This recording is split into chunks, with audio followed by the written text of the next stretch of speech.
আসসালামু আলাইকুম। সবাই কেমন আছেন? আশা করি ভালো আছেন। আলহামদুলিল্লাহ, আমরাও বাসার সবাই ভালো আছি। আমি আজকে আপনাদের সাথে শেয়ার করব আমার ছাদ বাগানের পেয়ারা গাছ।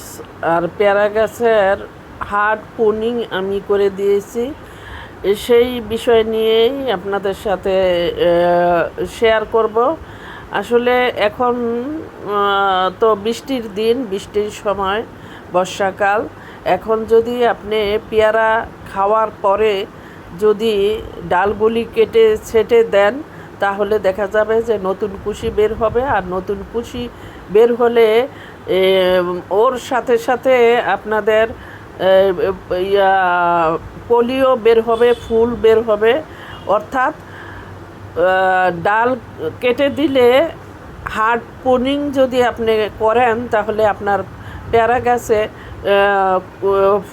ফুল আসবে, বেশি বেশি ফুল আসবে, এবং পেয়ারাও শীতকালে প্রচুর পেয়ারা ধরবে ইনশাআল্লাহ। আর আমি তাই আমার পেয়ারা গাছগুলিতে আমি ডালগুলি কেটে ছেঁটে দিয়েছি। আর দেখুন মাশাআল্লাহ, এখন কুশি বের হচ্ছে। আমি আর আশা করি এই কুশির সাথে সাথে পেয়ারার ফুলও আসবে ইনশাআল্লাহ। আর শীতকালে পেয়ারা ধরবে। আর শীতকালের পেয়ারা খেতে খুবই মজা হয়, মজাদার হয়।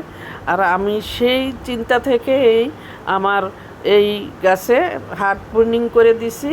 আপনারা ভালো থাকবেন, আমার সাথে থাকবেন।